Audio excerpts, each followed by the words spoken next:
Good morning everyone, मैं self Nitin Singh Rajput. आइए welcome करता हूँ आप सभी का आज के इस वीडियो में। आइए हम पढ़ते हैं क्लास 9 का people as a resource economics का सीबीएसई का एक लेसन पढ़ते हैं। तो पीपल एज रिसोर्स में इस लेसन में क्या बताया गया है। This chapters people as resource in an effort to explain population and asset for economy rather than liability. तो इस चैप्टर में आपको बताया गया कि पीपल एज रिसोर्स इस लेसन में आप देखो कि किसी भी देश की पॉपुलेशन एक एसेट होती है, उस देश की वो प्रॉपर्टी होती है फॉर द इकोनॉमी, आर्थिक व्यवस्था बनाने के लिए उस देश की पॉपुलेशन जनसंख्या, ये जनगण लोग जो होते हैं उस देश के इकोनॉमी होती है रादर दैन लायबिलिटी। वो देश पे बोझ नहीं है, मतलब किसी भी देश के लोग जो है उस देश की प्रॉपर्टी है, वो उस देश पे बोझ नहीं है। तो आइए अगर आपके में सोचो कि पॉपुलेशन के पास में population become human capital when there is investment made by in the forms of education, training and medical care. हर इंसान एक रिसोर्स है। ओके, तो अगर आप में स्किल है, नॉलेज है, आप लोगों के अंदर नॉलेज स्किल है तो वो एसेट है।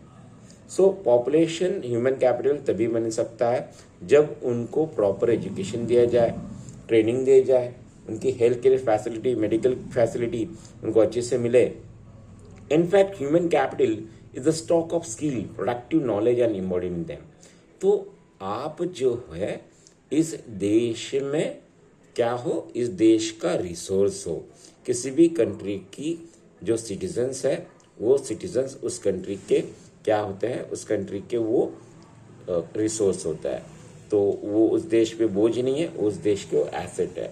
इनफैक्ट ह्यूमन कैपिटल, ये ह्यूमन कैपिटल जो है ये स्किल और प्रोडक्टिव नॉलेज का ही उनके अंदर भरी हुई होती है। People as resource in a way referring to the countries working people and terms of their existing productive skill and abilities. People as resource ये जो होते हैं इस कंट्री के वर्किंग पीपल होते हैं जो काम करते हैं, प्रोडक्टिव स्किल जिनमें एबिलिटीज होती है, जिनमें स्किल होता है, जिनमें नॉलेज होता है, वही लोग उस देश की रिसोर्स होता है। तो पीपल रिसोर्स है। Looking at the population from the productive aspect, अगर आप देश के पॉपुलेशन की तरफ एक प्रोडक्शन एस्पेक्ट की तरफ देखते हो, एम्पैथाइजेस इस ability contribution the creation of gross national product. देश का जीडीपी कब बढ़ेगा, देश का नेशनल प्रोडक्ट कब बढ़ेगा, जीएनपी कब बढ़ेगा, जब देश के लोग प्रोडक्टिविटी एस्पेक्ट की तरफ काम करेंगे। When people are more became a resource, so like an resource population is also resource. तो किसी भी कंट्री का पॉपुलेशन एक ह्यूमन रिसोर्स होता है। तो पॉजिटिव साइड अगर आप देखो, this is the positive side of the large population that is often overlook when we look at only negative side. तो पॉजिटिव एस्पेक्ट लार्ज पॉपुलेशन इसके अंदर आप इग्नोर कर देते हो जब आप नेगेटिव साइड देखते हो। नकारात्मक सोच मत रखो। We may look only the negative side, considering only the problems and providing by population with food, education, access to healthcare facility. तो नेगेटिव साइड हम ज़्यादातर देखते हैं कि पॉपुलेशन बढ़ रहा है तो फूड लगेगा, एजुकेशन लगेगा, हेल्थ केयर फैसिलिटी बढ़ेगी। तो ये इम्पोर्टेंट नहीं है। पॉपुलेशन को आप, लोगों को आप रिसोर्स समझो। People are the resource of our country. Okay, so we look only the negative side of the considering only the problems of providing population with food, education, access to healthcare facility. When the existing human resource is a further developed by becoming more educated, healthy. जब आप देखो human resource ज़्यादा develop हो सके जब education और health के ऊपर ध्यान दिया जाता है। We call human capital formation that adds to the productive power of the country just like physical capital formation. तो हमें क्या करना है, ह्यूमन रिसोर्स की ओर ध्यान देना चाहिए और ज़्यादा से ज़्यादा लोग कैसे एजुकेटेड होंगे, हेल्दी होंगे। तो हमारे देश का जब लोग एजुकेटेड होंगे, हेल्दी होंगे तो ह्यूमन कैपिटल फॉर्मेशन ज़रूर होगा और प्रोडक्टिव पावर देश की बढ़ेगी। फिजिकल कैपिटल फॉर्मेशन तभी होगा। इन्वेस्टमेंट इन ह्यूमन कैपिटल, अगर इन्वेस्टमेंट ह्यूमन कैपिटल के थ्रू हो, एजुकेशन के थ्रू, ट्रेनिंग के थ्रू, मेडिकल केयर के थ्रू होगा तो इन्वेस्टमेंट होगा और फिजिकल कैपिटल रिटर्न्स आपको अच्छा मिलेगा। तो इन्वेस्टमेंट ह्यूमन कैपिटल में होना चाहिए, एजुकेशन, ट्रेनिंग, मेडिकल फैसिलिटीज में होना चाहिए। Okay, this can be seen directly in the forms of higher income. आप हायर इनकम तरफ अगर देखते हो, because higher productivity of more educated, better trained persons, people get higher income when people have productive aspect, when people are more educated, when people are more trained, At that time, more productivity of healthier people will increase. So investment human capital के through कब होती है? जब लोग अच्छे education लेते हैं, quality education लेते हैं, लोगों में ट्रेनिंग होता है, मेडिकल फैसिलिटीज लोग अच्छे से लेते हैं, तो हेल्दी हो गए, फिजिकल कैपिटल आपके पास में होगा, मतलब आप हेल्दी हो, ट्रेनिंग लेते हो, प्रॉपर रिटर्न्स। देखो इन्वेस्टमेंट जिस तरह से किया, लोग स्किल वान है तो वो आपको आउटपुट देने ही देने हैं। तो हायर इनकम कब गेन होगा? हायर इनकम तभी मिलेगा तब आप मोर एजुकेटेड होगे, ज्यादा एजुकेटेड होगे, बेटर ट्रेनिंग पर्सन होगे, तो हायर प्रोडक्टिविटी, हेल्दियर पीपल भी उस देश की बढ़ेगी। So first thing that you must be skilful, you must be knowledgeable, then you will gain more income in your life, you will be become a prosperous life, you can be live very happily. So knowledge बढ़ाओ, ज्ञान बढ़ाओ, अपना healthy बनो, proper training लो, medical facility, medical care, अपनी health की care करो। India's green revolution एक dramatic example है कि जहाँ पे आपने देखा, it is a dramatic example for how inputs and greater knowledge in forms of improve production techniques can be rapidly increased in productivity, scare, land resource. India's revolution is striking instance of how the importance of human capital has become acquire higher position than the material plants and machinery. So India का green revolution एक example है कि greater knowledge आपके पास है, improve production technology अगर आपके पास में है, तो प्रोडक्टिविटी, लैंड स्केयर भी होगी तो भी रिसोर्स बढ़ेगा। इंडिया का रेवोल्यूशन ये एक एग्जांपल देता है कि ह्यूमन कैपिटल हायर पोजीशन तभी पा सकता है जब आपके पास में मटेरियल, प्लांट्स, मशीनरी अच्छी होगी। सो गेट ग्रेटर नॉलेज आपके पास में होगा, knowledge, skill and education, it will improve your condition. So you must have knowledge, you must have quality knowledge, you must have, see, doctors, teachers, workers, and these people give the services and they get good returns also. You must have training, you must have good knowledge. Okay, now you see the one more example. Not only do the more educated and the healthier people gain through higher income, society gain other indirect ways because advantages more educated और healthier production. देखो, आपको जब आप पढ़े लिखे हो, healthy हो, आपको हायर इनकम मिलेगा ही मिलेगा। अगर आप एजुकेटेड हो, आपके पास में इनकम बढ़ेगा, आप हेल्दी हो, लेकिन at the same time society को भी, समाज को भी अच्छी क्वालिटी वाला सर्विस मिलेगा। इनडायरेक्टली समाज का भी भला होगा। लेकिन जिस समाज में मोर एजुकेटेड लोग हैं, हेल्दियर पॉपुलेशन है, so not only do the more educated gain the healthier people gain through higher income, society also gain in other indirect ways because advantages of more educated and healthier population spread to those also themselves were not directly educated or given health care. आप doctor बन गए, आपका knowledge अच्छा है, आपकी practice अच्छी है, आपकी वजह से पेशेंट क्योर हो रहे, तो यू आर गेनिंग मनी, तो आपको पैसा मिल रहा है। आपका नॉलेज, आपकी सर्विस, ये उन लोगों के लिए काफ़ी यूज़फुल हो जाती है जो लोग पेशेंट्स हैं, जो बीमार हैं, उनको आपकी सर्विस मिल रही है, आपको पैसा मिल रहा है, उनको सर्विस मिल रही है। तो किसी भी देश में एजुकेटेड लोग होना, हेल्दी लोग होना, नॉलेजेबल लोग होना बहुत ज़रूरी है फॉर अ गुड कंट्री। एक कंट्री अच्छा बनने के लिए वहाँ के लोग एजुकेटेड होना बहुत ज़रूरी है, हेल्दियर पॉपुलेशन होना बहुत ज़रूरी है। So not directly educated given the health care. In fact, human capital is one way superior to other resource. Human capital काफ़ी superior है, other resource, land, physical capital, human resource ही इन सभी का use करता है, proper utilization करता है। Land capital cannot become useful of its own. ज़मीन वही रहेगी, capital, पैसा, सब कुछ वही पड़ा रहेगा, इंसान ही इन सारी चीज़ों को इस्तेमाल कर सकता है। For many decades in India, a large population has been considered as liability rather than asset. कई दशकों तक इंडिया के अंदर देश की जो हमारी लोग हैं, इन लोगों को, देश के लोगों को एक देश पे बोझ समझा जा रहा था, लेकिन वो देश पे बोझ नहीं है, वो देश की एसेट है, मालमत्ता है, प्रॉपर्टी है। But a large population need to be burden for the economy. लेकिन ज़्यादा पॉपुलेशन एक देश का बर्डन नहीं हो सकता है। आपको इस पॉपुलेशन को टर्न करना होगा into productive aspect, productive asset by investment human capital. आप देखो एग्जाम्पल से बता सकते हैं कि किसी भी देश की पॉपुलेशन वो देश पे बर्डन नहीं होता है, उनको हम प्रोडक्टिव में चेंज कर सकते हैं। इन्वेस्टमेंट हम अगर करें ह्यूमन कैपिटल में, मतलब लोग प्रॉपर एजुकेशन ले, हेल्दी रहे, ट्रेनिंग प्रॉपर ले, इंडस्ट्रीज में एग्रीकल्चर वर्कर्स बन के अच्छा मॉडर्न टेक्नोलॉजी का इस्तेमाल करे, तो साइंटिफिक रिसर्च करे and so on. So many people can do so many good things. लोग अच्छा काम कर सकते हैं, प्रोडक्टिव एस्पेक्ट कर सकते हैं, अच्छा आउटपुट दे सकते हैं अगर लोग अपने ऊपर काम करें। एक इंसान के पास में अपने ऊपर काम करना बहुत जरूरी है। A man became a resource only when he started to work on himself. A man must be knowledgeable. A person who is knowledgeable, एक इंसान जिसके पास में ज्ञान है और जिसको क्वालिटी एजुकेशन जिसने लिया है और जो हेल्दी है, वो इस देश का एसेट है। Okay, you have seen the example of Japan. Now here one story is given, story of Sakal. There are two friends, Vilas and Sakal. They are living in the same village. सीमापुर में रहते हैं, दोनों दोस्त हैं। सकल was 12 years old boy. सकल 12 साल का लड़का है। His mother Sheila look after domestic course घरगुती काम।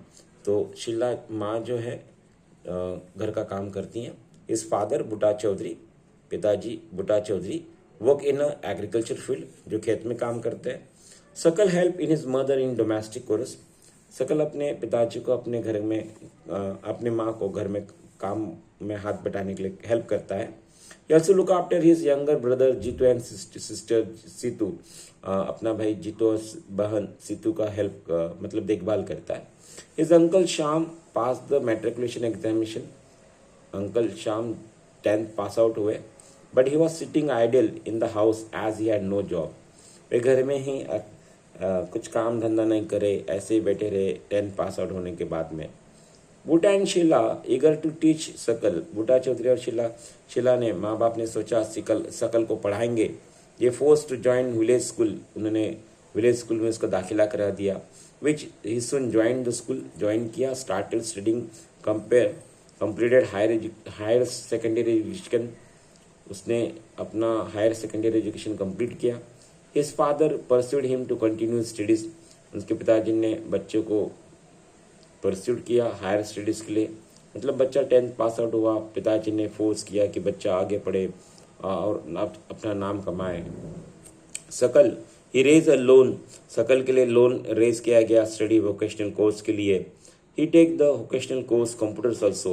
Sakal was meticulous and interested in studies from the beginning. As we know that Sakal बचपन से ही होशियार था और पढ़ाई में रुचि रखता था। तो with greater vigor and enthusiasm, और जो उत्साह से enthusiasm से उन्होंने अपना he completed his course, अपना कोर्स कंप्लीट किया। After some time he got a job in a private firm, और कुछ दिनों के बाद में उनको प्राइवेट कंपनी में सकल को जॉब भी मिल गया। He design a new kind of software, Sakal ने एक नया सॉफ्टवेयर बना दिया और सॉफ्टवेयर बनाने के बाद में कंपनी के अंदर बॉस ने उसकी रिकग्निशन किया सर्विस को and awarded him with a promotion, उसको प्रमोशन भी दिया। तो गांव के अंदर दो दोस्त सकल और यहाँ विलास कैसे इम्प्रूवमेंट करते हैं। सकल कैसे 10 पास आउट करता है, 12 पास आउट करता है, वोकेशनल कोर्स कंप्यूटर भी लर्न करता है और जॉब करता है कंपनी में। आखिर में कंपनी में उसको अवार्ड मिलता है प्रमोशन की तौर पे। अब हम सकल की स्टोरी पढ़े, अब विलास की स्टोरी पढ़ते हैं। See what happen in the story of Vilas. See Vilas की कहानी, इस कहानी में हम पढ़ते हैं क्या होता है विलास की स्टोरी में। स्टोरी ऑफ विलास ये as an 11 years old boy, 11 साल का लड़का है, residing in the same village as सकल। सीमापुर में सकल जहाँ रहता है वही विलास रहता है। विलास फादर महेश वॉज फिशरमैन, विलास के पिताजी महेश जो मच्छी मार का काम करते थे। His father passed away when he was only 2 years old, 2 साल के थे विलास तो उनके पिताजी गुजर गए।